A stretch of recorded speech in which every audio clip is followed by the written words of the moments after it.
The daily life of an ancient Egyptian pharaoh. The morning court. With his spiritual obligations fulfilled, the pharaoh's day would transition into matters of secular governance and administration. At this time, he would hold court, receiving reports, issuing decrees, and addressing the concerns of his vast empire. The royal court was typically held in an audience chamber within the palatial complex or in the pillared great halls of a temple precinct. These spaces were lavishly decorated with exquisite artworks, towering columns, and design elements that projected the pharaoh's power and authority. As the ruler made his entrance, flanked by members of the elite royal guard, all present would prostrate themselves in a show of reverence. The pharaoh would take his seat upon an ornate throne, elevated above the gathered nobles, officials, and petitioners. One by one, members of the royal court would approach the throne to deliver reports or make requests. Viziers, high-ranking officials, would provide updates on matters of state, from tax revenues to construction projects. Military commanders would report on campaigns, border security, or the readiness of Egypt's formidable armies. Diplomats from foreign lands would bring greetings, tributes, and perhaps requests for alliances or trade agreements. Artisans and overseers would showcase the latest artistic or architectural marvels. Commoners may even have the rare opportunity to petition the pharaoh directly with their concerns or pleas for justice.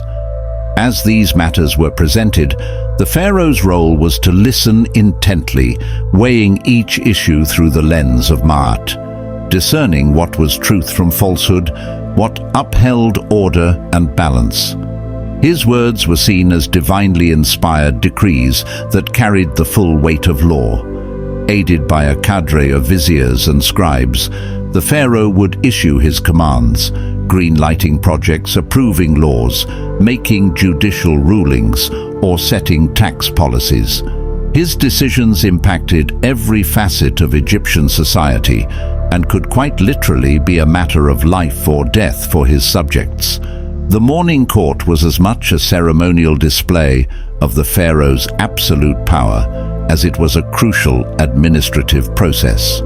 By holding court in such opulent settings and rendering judgments as a living incarnation of the gods, the pharaoh reinforced the myth of his divinity in the eyes of his people. The court's entertainments. For the pharaoh, even the routines of governance were infused with elements of entertainment and luxury befitting a semi-divine ruler. Court sessions were punctuated with performances, lavish banquets, and indulgences that made the experience about more than just affairs of state.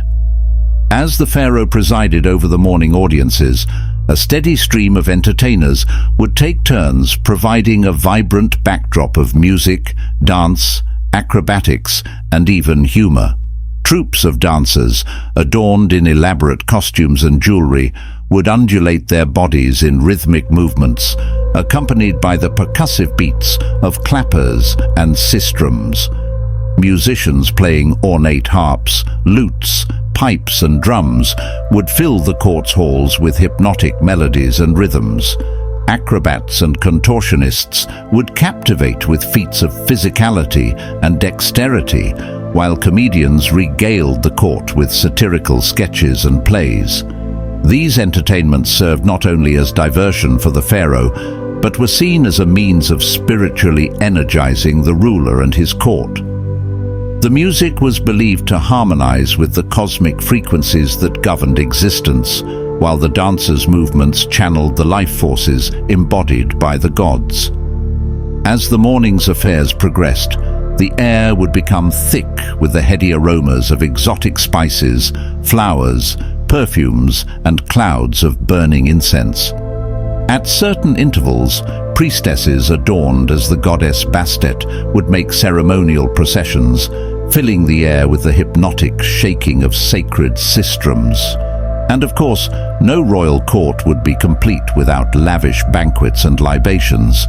sumptuous feasts of succulent meats, fresh-baked bread, lush fruits and vegetables from the Nile's bounty would be served on golden plates and vessels. The finest wines and beers, some infused with herbs, spices or honey, would flow freely.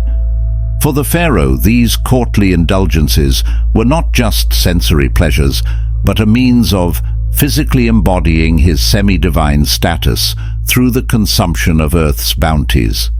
By surrounding himself with such luxury and spectacle, he projected the image of a living god deserving of such opulence.